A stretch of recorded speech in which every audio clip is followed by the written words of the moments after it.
우리 성경적 종교는 은혜의 종교입니다. 하나님 신앙을 가진 사람들은 구원을 얻기 위해서 자신이 할 수 있는 것이 아무것도 없다는 사실을 늘 고백하는 그러한 사람들입니다. 구원 신앙은 그것을 얻기 위해 우리가 해야 하는 그 어떤 것이 아닙니다. 세상에 있는 대부분의 종교와 신앙들은 구원을 얻기 위해서 뭔가를 해야 됩니다. 면벽 수행을 해야 하는 종교도 있고, 또 그 종교가 제시하는 여러 가지 윤리적 삶을 사는 것이 구원에 이르는 길이라 이렇게 가르치는 종교도 있습니다. 또 어떤 종교는 전쟁도 불사하는 그러한 종교도 있습니다. 그래서 세상에 종교 생활을 하는 사람들은 구원을 얻기 위해서 쉽지 않은 고행의 길을 걸어갑니다. 여러 가지 고행을 통해서 점차로 인간이 가지고 있는 오욕 칠정을 버리고 또 세속으로부터 점점 멀어져서 결국은 구원을 얻게 되는 것이 세상의 종교들입니다. 그런데 하나님 신앙 안에서는 구원을 얻기 위해서 우리가 할 수 있는 것이 아무것도 없습니다. 구원은 우리가 달성해야 되는 목표도 아니고 또 우리가 가진 자원으로 살 수 있는 그런 것도 아닙니다. 성경은 구원을 하나님의 선물이라고 그렇게 이야기하고 있습니다. 구원은 수행을 통해서 얻어질 수 있는 것이 아니기 때문에 우리 안에서 일어나는 어떤 점진적인 변화가 구원이 아닙니다. 돌을 닦다가 점차로 경건해지거나 또는 점차 신성해져서 결국에는 득도라는 어떤 경지에 이르는 것이 성경적 구원론이 아닙니다.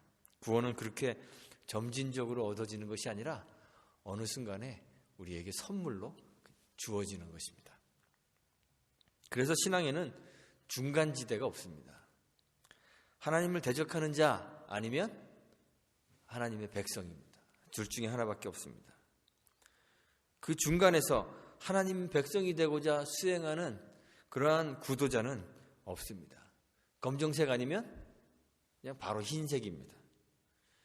검정에서 좀 검은 회색으로 변했다가 점점 좀 더 옅은 회색으로 그렇게 변해가고, 그래서 마지막에는 흰색으로 변화되는 것이 성경이 말하는 구원이 아닙니다. 구원이라는 것은 죄와 사망 가운데 있었던 우리가 하나님의 은혜로 그 세계에서 건져져서 의와 생명의 세계로 옮겨지는 것, 그것을 구원이라고 이야기합니다. 사울이 구원받을 때도 그랬습니다. 사울은 하나님을 대적하는 자였습니다. 하나님과 원수였습니다. 자기 스스로는 다르게 생각했죠. 자기 스스로는 하나님의 사람이라고 생각했습니다. 그래서 하나님을 열심히 섬겼습니다. 하나님을 위해서 예수님을 핍박했습니다. 사울은 예수가 하나님의 아들이라는 사실을, 예수가 하나님이시라는 사실을 알지 못했습니다. 그래서 예수 믿는 자들을 핍박함으로 예수를 괴롭게 하는 자가 되었습니다.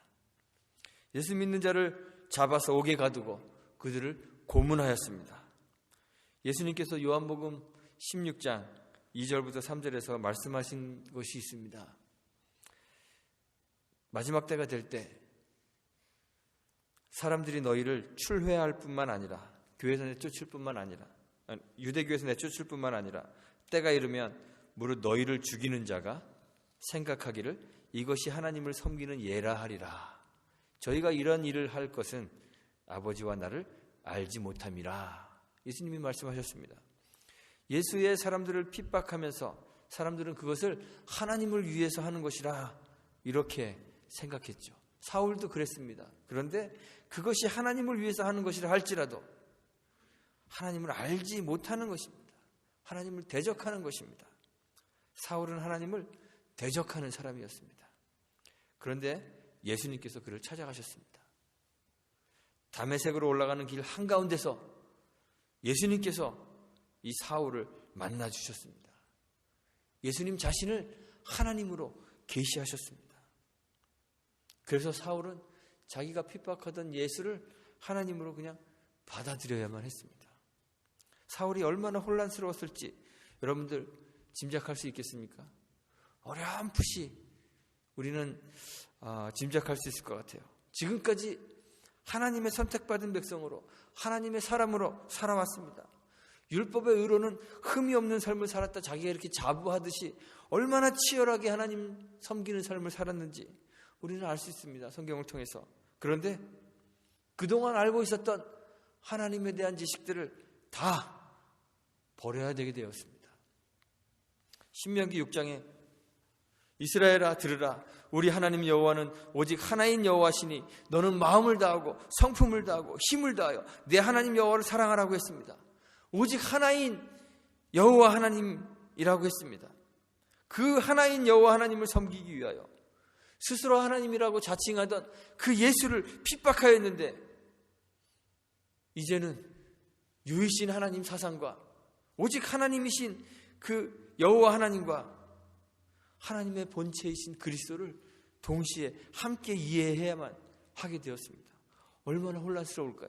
그동안 가지고 있었던 율법과 율법적 삶에 대하여 완전히 새로운 이해를 가져야만 했습니다. 그가 지금까지 받아왔던 모든 교육, 그가 쌓아왔던 지식, 경험, 그가 설정해 놓은 삶의 목표, 목적, 가치관 다 바뀌어야 하는 힘든 혼돈의 시기를 겪어야 되는 거예요. 그런데 이 변화가 오랜 시간 동안 이루어지는 것이 아니라 시력을 잃고 다메섹의 직가라는 거리에 있는 어떤 한 집에서 기도하던 그 사흘 동안에 완전히 일어나게 되었습니다. 사울이라는 한 청년의 삶과 존재 자체가 송두리째 바뀌는 그 시간이 그 찰나의 순간에 이루어졌습니다.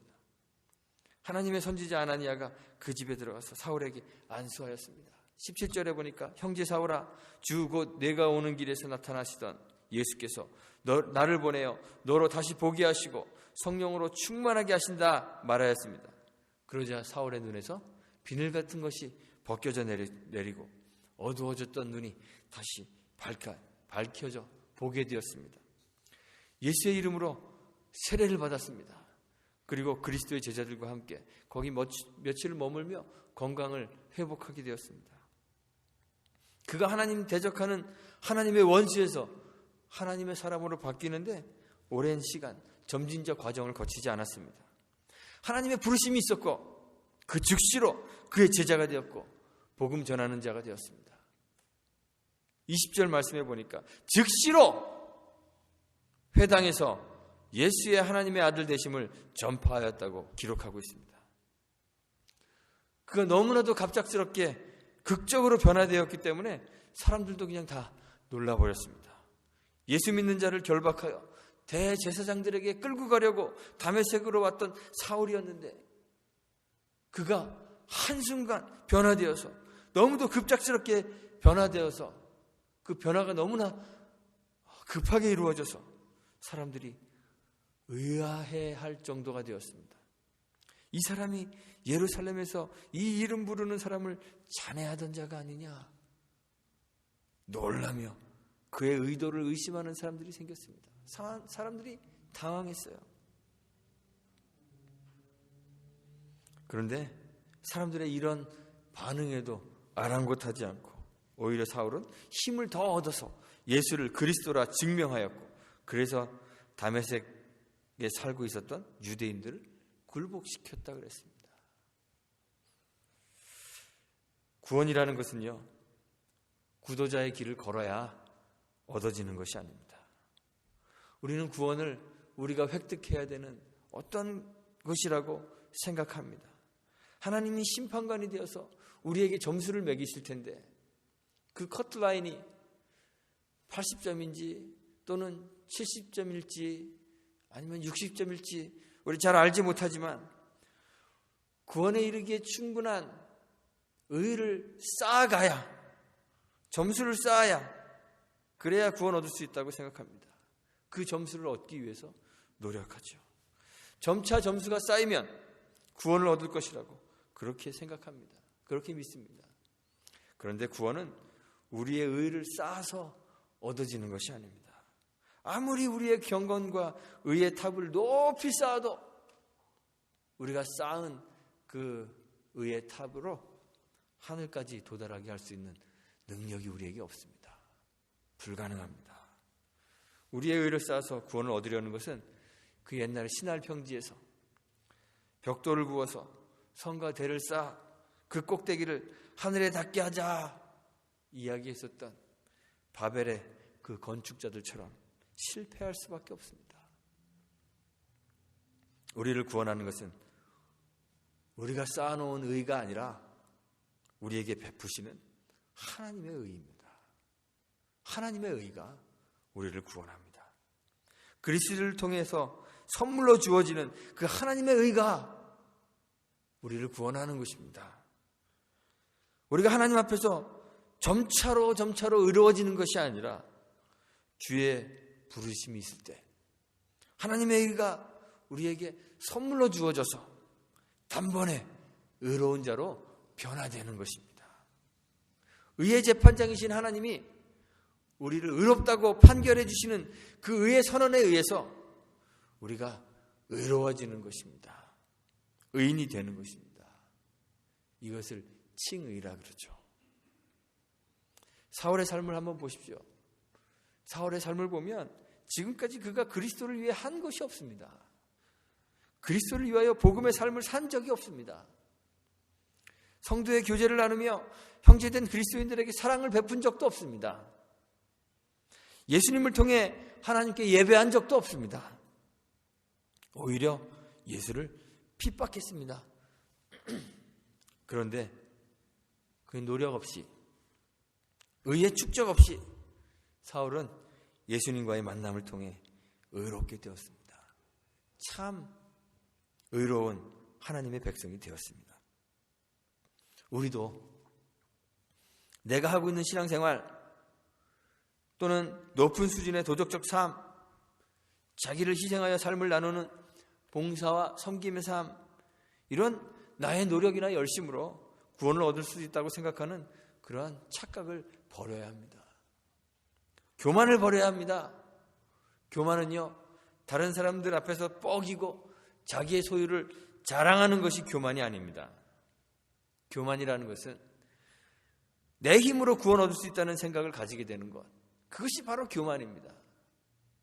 나의 도덕적인 삶이, 나의 섬김과 나눔이, 나의 노력과 열심이 하나님 나라를 살 수 있을 만큼 가치가 있는 것으로 착각하는 것이 바로 교만입니다. 그런 것들, 섬김과 나눔, 도덕적 삶, 노력과 열심, 사람들 앞에서는 고상해 보이고 꽤나 경건해 보일 수 있어도 하나님 앞에 서면 얼마나 가치가 없는 것인지 깨달아야 하는 것입니다. 바울이 예수님 만나고 난 후에 그가 살았던 도덕적 삶, 그가 생명처럼 중요하게 여겼던 그의 경건이 얼마나 가치 없는 것인지 깨달았던 것처럼 우리도 그 깨달음을 얻어야 되는 것이에요. 바울이 이야기하죠. 자기가 의롭게 생각했던 모든 것들, 율법적 의 모든 것들 배설물로 여기고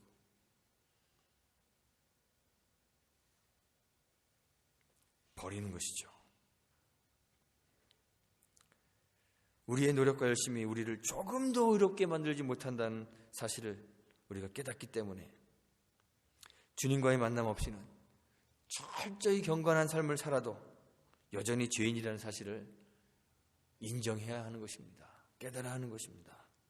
우리를 구원하는 것은 우리의 의가 아니라 하나님의 의며 하나님의 은혜이며 우리를 부르시는 주님의 부르심임을 깨달아야 합니다.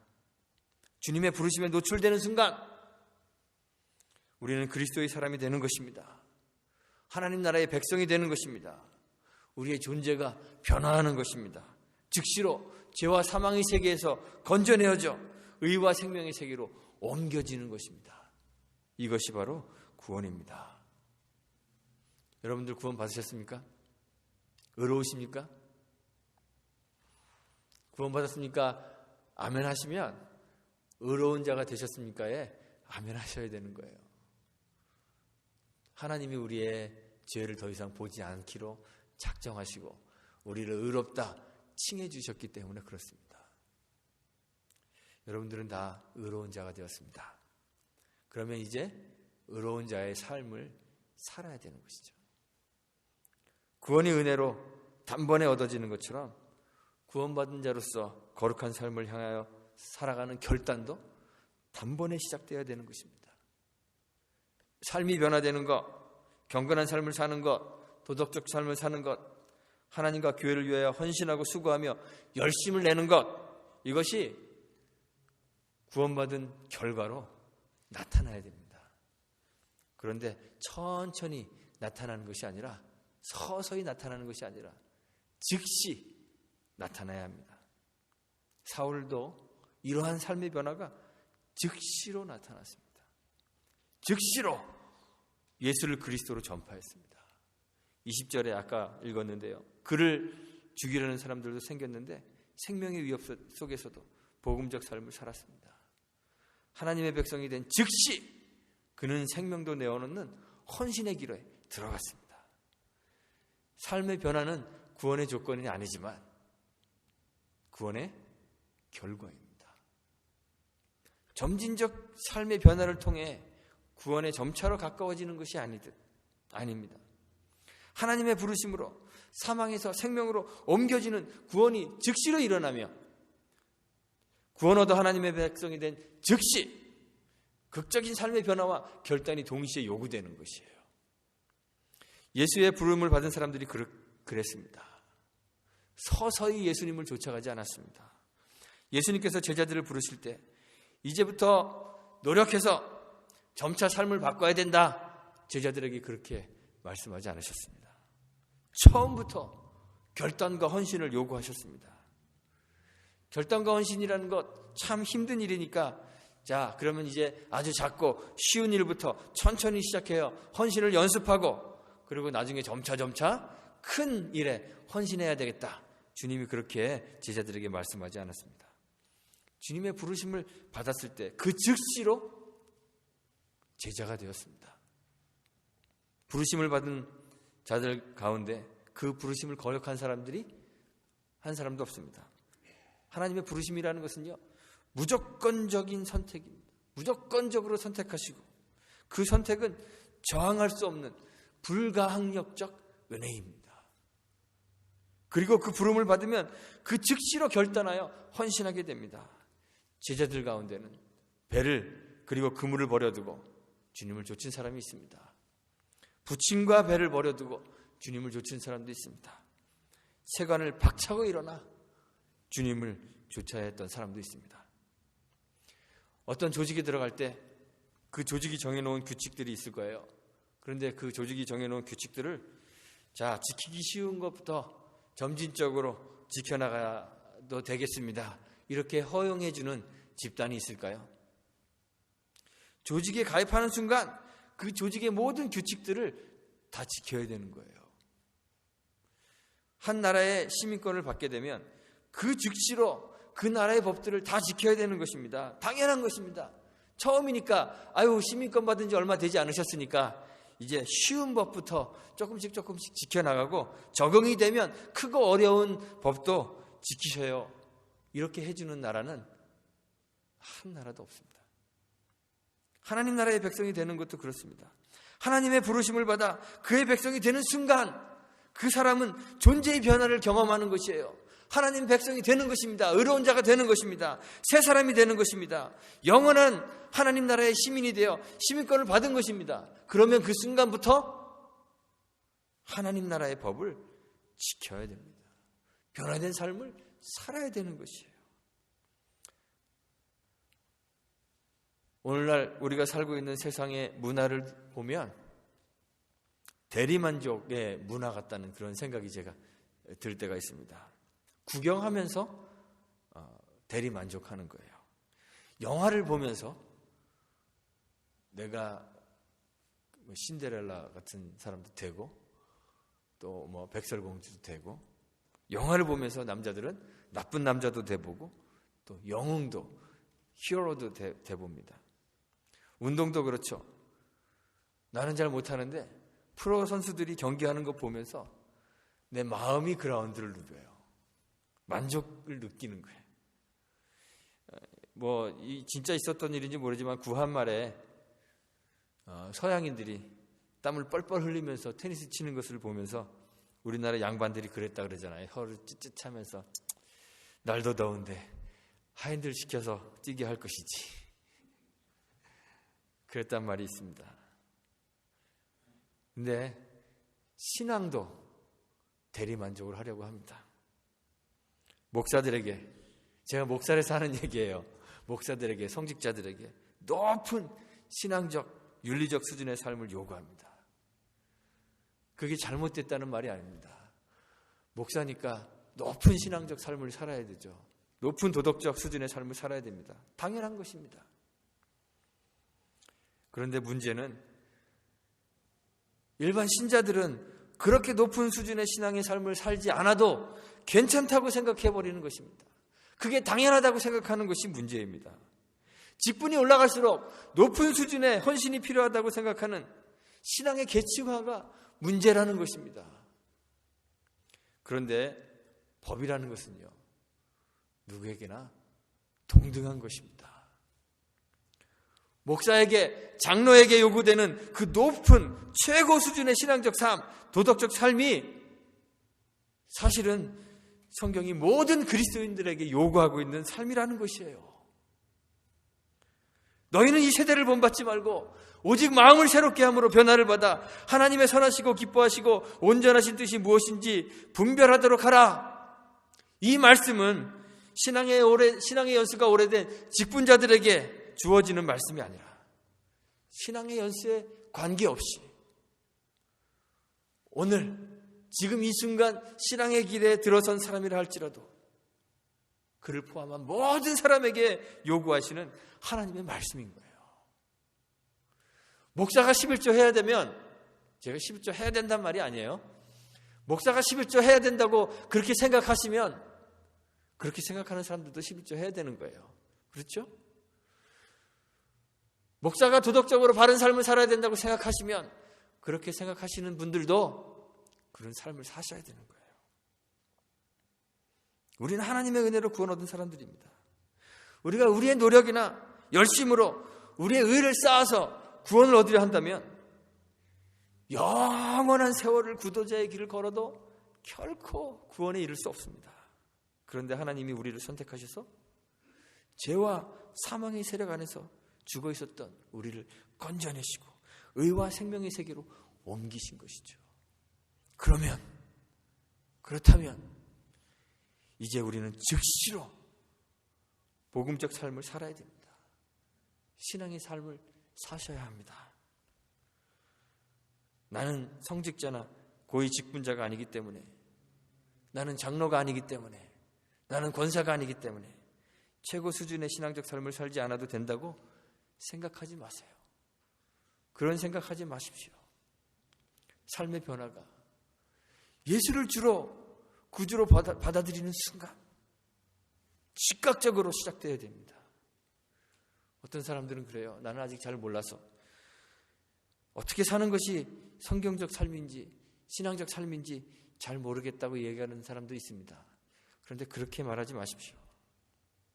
우리 교회 목사가, 우리 교회 장로가 이렇게 저렇게 살았으면 좋겠다 생각하시는 것이 성경이 여러분들에게 말씀하시는 성경적 삶입니다.